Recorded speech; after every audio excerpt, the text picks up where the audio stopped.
warahmatullahi wabarakatuh. Anak-anak, hari ini kita akan melanjutkan kegiatan pembelajaran kita pada mata pelajaran kita akhlak ya. Yang akan kita bahas adalah makomat tasawuf. Apa itu makomat tasawuf? Makomat tasawuf terdiri dari dua kata, yaitu al-makomat dan at-tasawuf. Makomat sendiri secara bahasa artinya adalah tempat berpijak atau kedudukan. Sedangkan tasawuf ini disandarkan kepada beberapa istilah yang antara lain as-sufah, yang artinya adalah orang-orang yang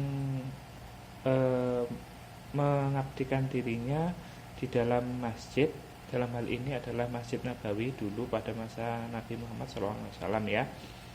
Jadi secara singkat pengertian apa ini makomat tasawuf adalah kedudukan atau posisi atau tingkatan tahapan seorang hamba dalam mendekatkan diri kepada Allah. Tadi kan saya katakan bahwa tasawuf atau tasawuf itu disandarkan kepada orang-orang ahli sufah, yaitu orang yang bertempat tinggal di dalam Masjid Nabawi pada masa Nabi, yang kesehariannya memang hanya untuk beribadah. Mereka tidak punya pekerjaan yang tetap, mereka tidak punya kesibukan lain selain beribadah. Karena menurut mereka manusia memang diciptakan hanya untuk beribadah, dan mereka juga tidak akan membutuhkan hal-hal yang lain. Dalam makomat tasawuf, kedudukan seorang dalam mendekatkan diri kepada Allah itu ada beberapa tingkatan. Tingkatan yang pertama nanti akan kita bahas sampai tingkatan yang terakhir. Berikut ini adalah macam-macam makomat dalam tasawuf, atau kedudukan atau tingkatan seseorang dalam mendekatkan diri kepada Allah. Yang pertama adalah zuhud, yang kedua adalah taubat, yang ketiga warok, yang keempat adalah fakir, yang kelima adalah sobar, yang keenam tawakal, selanjutnya yang ketujuh ridho, yang kedelapan adalah mahabbah, dan yang terakhir adalah makrifat. Apa itu zuhud? Nanti kita akan bahas ya. Zuhud bermakna secara istilah, yaitu saya ulangi, zuhud secara istilah bermakna tidak ingin kepada sesuatu yang bersifat keduniawian. Namun secara umum zuhud dapat diartikan sebagai suatu sikap melepaskan diri dari rasa ketergantungan terhadap kehidupan duniawi dengan mengutamakan kehidupan akhirat. Nah, dengan kata lain, zuhud ini letaknya berada di dalam hati. Tapi bukan berarti seorang yang zuhud itu tidak boleh memiliki harta kekayaan.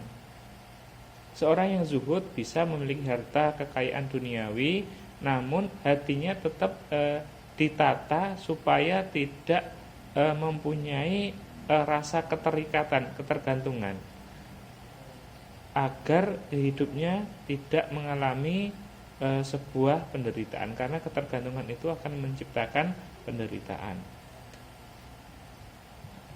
Selanjutnya makom atau tingkatan selanjutnya adalah at-taubah. Apa itu at-taubat? Taubat adalah rasa penyesalan yang sungguh-sungguh dalam hati disertai permohonan ampun kepada Allah, serta meninggalkan segala perbuatan yang menimbulkan dosa. Jadi taubat itu ya setelah kita melakukan dosa, kemudian kita kembali kepada Allah Subhanahu wa taala dengan cara pertama menyesal, kemudian berjanji tidak akan melakukan perbuatan itu lagi, dan menghiasi kehidupan kita dengan hal-hal yang positif. Tingkatan atau makomat selanjutnya adalah al-waro'. Al-waro' adalah sikap berhati-hati terhadap ketentuan-ketentuan Allah. Mereka yang memiliki sifat ini selalu berusaha agar tidak melanggar aturan Allah, meskipun itu hanya kemaksiatan yang tampak kecil.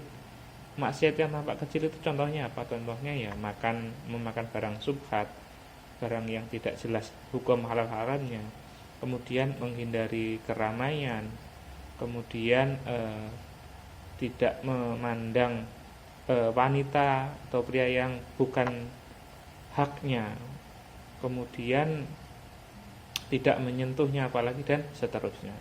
Jadi selalu berhati-hati untuk menjaga agar Allah tidak murka kepadanya.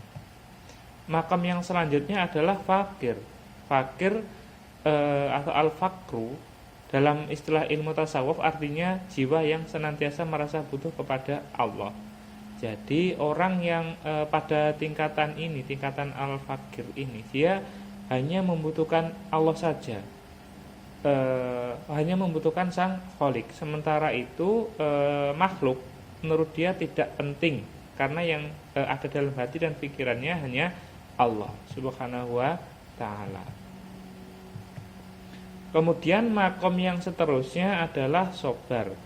Sobar itu artinya tahan banting, tahan terhadap suatu cobaan yang diberikan oleh Allah. Nah, sabar ini ada 3 macam. Yang pertama adalah sabar dalam beribadah kepada Allah. Jadi kita sebagai orang Islam diperintahkan kepada Allah untuk beribadah. Kita sabar setiap hari, ya sholat 5 waktu, puasa ketika Ramadan dan seterusnya. Itu setiap hari seperti itu, tidak boleh bosan. Kita harus sabar. Kadang-kadang subuh cek ngantuk-ngantuk, ya kita harus bangun. Ya itulah yang disebut sabar. Kemudian setelah sabar yang pertama, sabar yang kedua adalah dalam menjauhi larangan Allah. Nah, Allah selain memerintahkan kita beribadah, juga memberikan larangan-larangan tertentu yang tidak boleh kita langgar.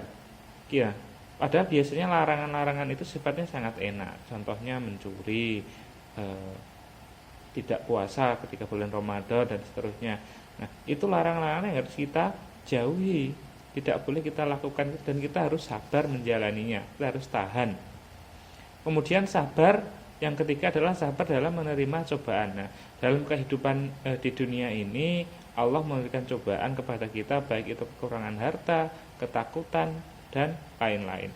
Itu kita harus tetap tahan terhadap apa yang diberikan oleh Allah itu. Makom yang selanjutnya adalah tawakal. Apa itu tawakal? Tawakal berarti mewakilkan atau menyerahkan. Dalam agama Islam, tawakal berarti berserah diri sepenuhnya kepada Allah dalam menghadapi atau menunggu hasil suatu pekerjaan atau menanti akibat dari suatu keadaan. Tetapi sebelum tawakal kita harus berusaha dulu, berusaha semaksimal mungkin. Misalkan seseorang itu belajar, kita yang masih sekolah ini ya, kita tidak boleh memasrahkan nilai kita kepada Allah sebelum kita belajar ketika ujian. Jadi sebelum ujian kita harus belajar dulu, membaca, kemudian menanyakan apa yang tidak dipahami, kemudian melaksanakan ujian. Nah, setelah ujian kita kerjakan dan kita berusaha semaksimal mungkin, baru kita menyerahkan hasilnya kepada Allah. Itu apabila kita masih sekolah. Nah, apabila kita sudah bekerja, misal nanti kita bisa jadi petani. Nah, kita menanam dulu dengan sepenuh hati, dengan kerja keras.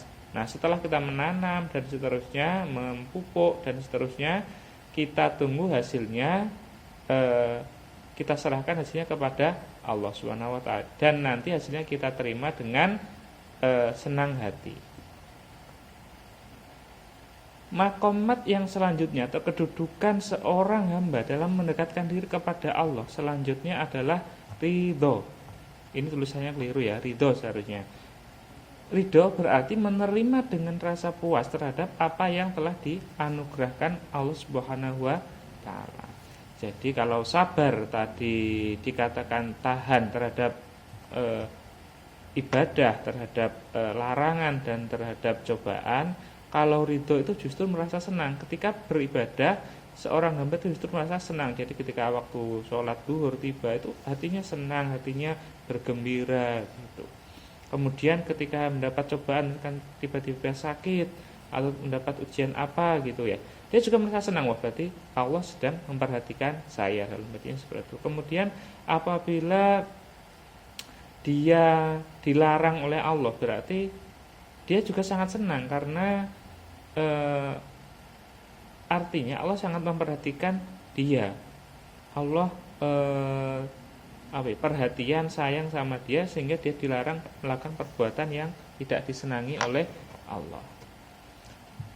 Setelah makom ridho, kemudian yang terakhir adalah makom makrifat.